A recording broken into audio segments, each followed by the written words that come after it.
Alright, ayan, good day po sa ating lahat mga kapatid. For this video, kung nakikita nyo, nandito po ako ngayon sa isang lugar kung saan magmi-meet up po kami ng aking kaibigan. Kumbaga siya po yung naging supplier ko po sa aking mga hybrid turkey. So mayroon na po akong 4 na hybrid doon sa aking farm. So madadagdagan po ng 2. Kumbaga may 2 barako na po doon, tapos 2 babae. Ngayon naman madadagan naman ng 2 bronze. So sa ngayon ayan 4:57 na po ng hapon. Kasalukuyan ko pa ang inaantay kasi na-delay po siya ng konti. So ito ako ngayon, pa-chill muna dito habang inihintay. So ayun, update natin. Talagang ilang piraso na lamang po yung mga local turkey ko po doon sa aking pabuhan. Sa ngayon nasa mga 12 pirasong babaeng pabo, tapos may 2 na lalaki na bata. So total nasa 14 piraso po. Liban na lang doon sa aking 4 na hybrid and then sa aking bourbon red. So sana loobin ng Diyos mapadami ko ang pabo na ito mga kapatid, kasi yan po yung isa ko po sa paparamihin ngayon. May mga itlog at sisiw pa naman ako sa mga local turkey, kaya lang ayun, i-dispose ko po yun. Mayroon ako mga sisiw doon na bagong hatch. Ayan. So para pa akong nagsisimula sa simula, kasi kukunti na lang po yung aking pabo. Salamat sa Diyos dahil marami po akong na-dispose nung nakaraang December. So ito po, antay-antay lang ako saglit mga kapatid. Ipapakita ko na lang sa inyo pag dumating na po siya mamaya. Ito po, samahan nyo po ako. Here we go, let's go.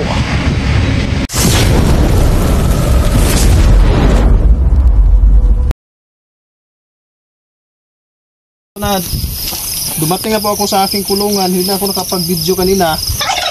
Nakagawa lang ako ng kaunting picture. So sa ngayon, ito papakawalan ko na sa loob ng kulungan. Matakbo pa. Sabi, hindi pa doon gamay pa. So ito na po, papakawalan ko na. Uy, sa loob. Hala, naitlog. Nakaitlog. Nakaitlog. Nakaitlog sa suod sa kuan. Hala, nakaitlog sa loob ng sako. Kaitlog na din na. Hawak. Ayan. Oh, dili. Dili baka ka na. Pero kasi hindi na daan. Ay, iwan ko lang kung saan po yung galing mga kapatid. Ayan oh. Kita nyo naman oh. Yan, ang laki. Parang lalaki. Tapos itong isa, pagkawan na natin.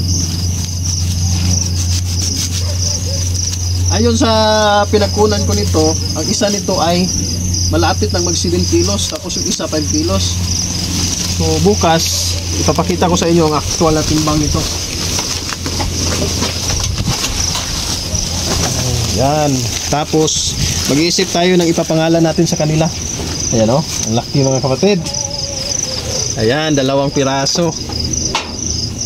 Ayan, tapos andun yung isa sa unahan. Bukas na lang. So kita-kits tayo bukas. Ipagpapatuloy ko ang video nito. Madilim kasi dito sa pabuhan eh. Ragungo. Mata. So 6 na po yung hybrid ko. Hala. Pad. Kita nyo naman mga kapatid, ang laki. Thank you Lord. Mayroon akong materialis. Let's go. Sa ngayon mga kapatid, alas 2 na po ngayon ng hapon. Kagabi ko dinala dito yung pabo na ito, yung 2. Yun, tapos yun, yung tapad katabi ng bourbon red na buktot. Mamaya titimbangin natin kung gaano kabigat yung mga pabo na yan mga kapatid. Tapos dito mamaya ng kunti, papunta na po dito yung may-ari ng lalaking pabo na yan, yung nagpa-reserve ng lalaking pabo, yung nasa likod banda. Yun, yung nasa likod banda. So kukunin na yan mamaya ng kunti. Akin po yung i-prepare para nang sa ganun ay madali na lang yung pagkuha niya, alis agad. Ayan, ito yung exciting na part. Itong timbangin natin kung gaano kabigat itong nakuha kong hybrid turkey kahapon ng hapon. Tapos gabi na dumating dito sa aking pabuhan. Kagandahan pa, yung isa ay nag-itlog na. Yun ang maganda kasi nag-itlog na yung isa. Ayan, so ang materials ko sa hybrid ko ngayon ay 4 na babae. Yan, isang white, tapos 3 bronze, tapos 2 lalaki. Ito yung ating materials sa ating hybrid turkey. Alright, saglit lang, ititimbang na natin yan. Update pala dito sa aking pabuhan mga kapatid. Ang natira kong pabo ay ito na lang, mga local turkey ito. Isang lalaki, 2 lalaki. Ito lalaki kasi ito bata. Tapos itong isa. At yan, so yan, kukunin na yan mamaya saglit. Kukunin na yan ng may-ari. Ayan. Tapos ito mga babae, ayan, nabilaukan nila, binigyan ko ng feeds. So nabilaukan, ito na lang, 2, 4, 6, 8,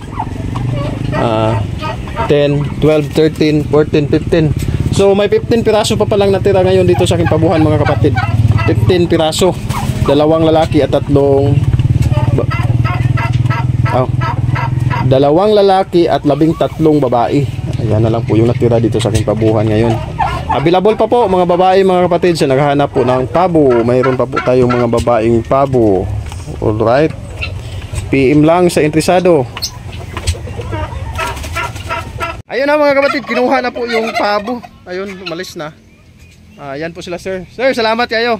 Solid customer ko po yan. Ayan, so sa ngayon, ito na lang yung natirang mga pabo. So inihanda ko na po yung ating timbangan para tingnan natin kung gaano kabigat yung ating mga pabo na na-acquire. Kasi loobin ng Diyos, ito po yung ating paparamihin. Itong mga lahi ng pabo na to. So sa susunod na mga pagkakataon, isisegregate ko siguro itong 2 lalaki. Lalagay ko dyan dito sa kabila para nang sa ganun ay makapenetrate po talaga sa pagkasta. Kasi pag ganito, pag 2 lalaki yung magkasabay sa isang kulungan, pag nagkakasta yung isang barako, siyempre may silos na mangyayari, kaya hindi maganda yung magiging resulta. So sa ngayon, susubukan nating timbangin sila. So may pangalan na po ang mga pabo na ito mga kapatid. Kung nakikita nyo yan, si Zoro po yan, yung black. Tapos si Sanji po ditong isa. And then may nadagdag na 2 dito na papangalanan natin. So ito si Nami, yung white. Tapos itong maliit ng kunti, ito po si Nikurobin. Tapos sa 2 dito, may mabigat kasi dito. Ito na lang, itong matanda siguro ito ng kunti. Ito malakang matanda ito ng kunti. Tatawagin natin itong si Buwahangkok. Ayan, Buwahangkok. Hankak. Buwahankak. Buhankok. Ano bang pagka-pronounce? So si Hancock po yan. And then yung nasa baba, yung bata ng kunti. So ayan na po mga kapatid, nakalimutan ko kanina, nag-stop muna ako kasi inisip ko pa yung pangalan, nakalimutan ko kasi. So ito, tatawagin natin itong si Bibi, si Nikurobin, si Nami, at si Buwa Hancock. Ayan, nasa itaas. So ayan, may pangalan na po yung ating mga pabo. Tapos yung isang Bourbon Red, reject po kasi yan mga kapatid, lalaki po yan pero reject po yan. Hindi po siya magandang gamiting materialis, kaya hindi na natin yan papangalanan. Isinali ko lang dito mga kapatid kasi crowded na rin doon sa isang kulungan na pinaglalagyan ko ng Bourbon Red. So inuulit ko po, Nikurobin, Bibi, Nami, at saka si Buwa Hancock. Okay, wag kanindot sa mga pangalan.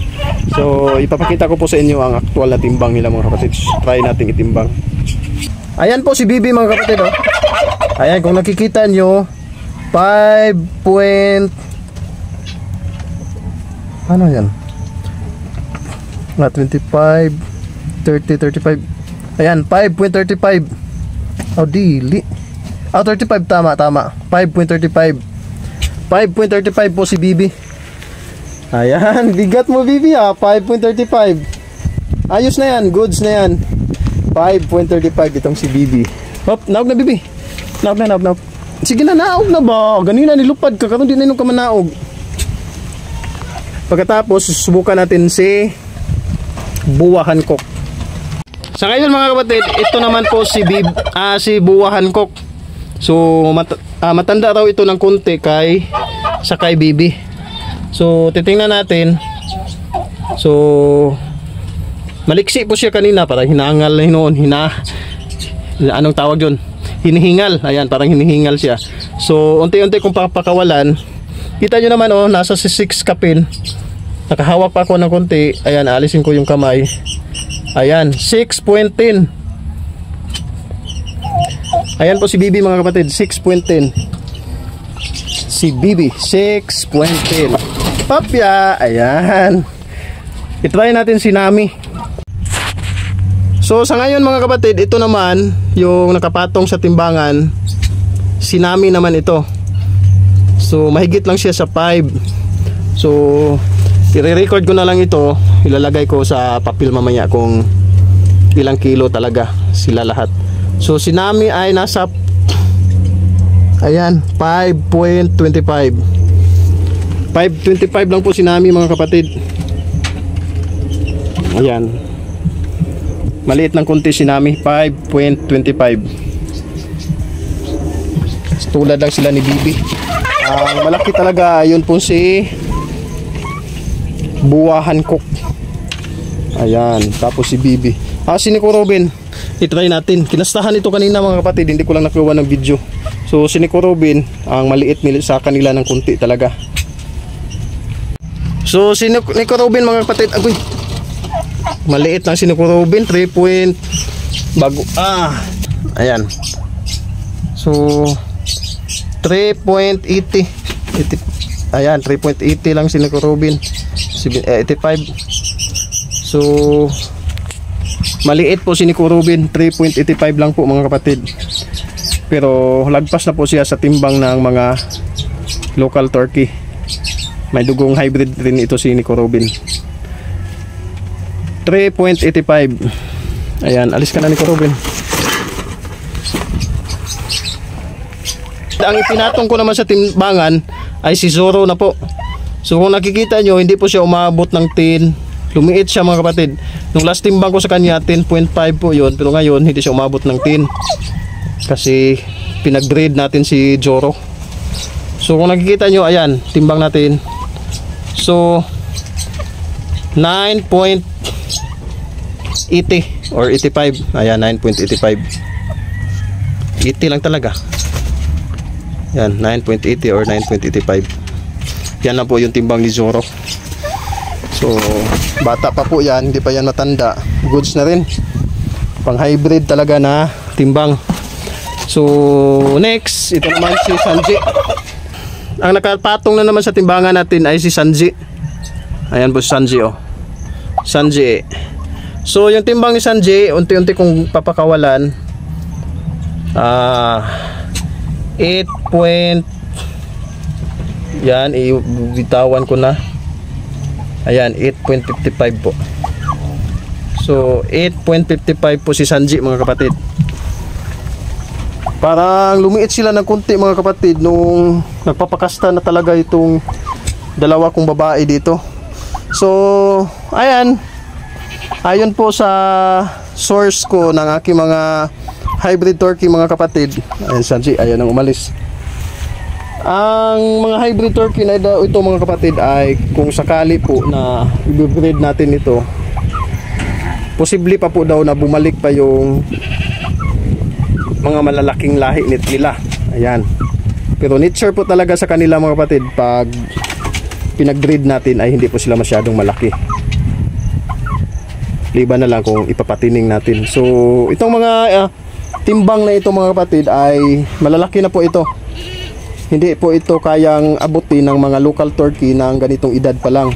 Kasi yung mga local turkey, yung pinakamalaki kong pabo nung December na pinakatay ko po, yung 8.70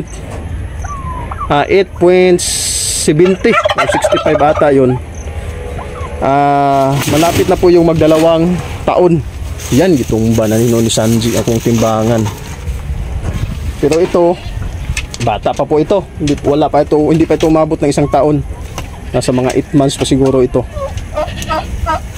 So, ayan. Yan po yung update.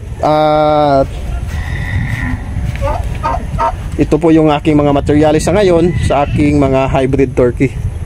Ayan. Si Nico Robin lang, maliit po siya ng konti. Pero at least kahit papano, nakapag-upgrade na po tayo ng ating mga materialis. Kaya lang, para po nagsisimula talaga ako sa simula. Kasi kunti pa lang po yung aking mga inahin. Sa ngayon, mayroon pa lang akong 4 na inahin. Tapos coming soon, mayroon na akong 2 buwan. Malapit na mag-2 buwan doon. Malapit mag-1 buwan, ganun. So, tsaga-tsaga muna. Dahil nagsisimula uli. Ayan na po mga kapatid. Ayan na po yung update dito sa aking pabuhan. Talagang very minimal na lamang po yung aking mga pabo.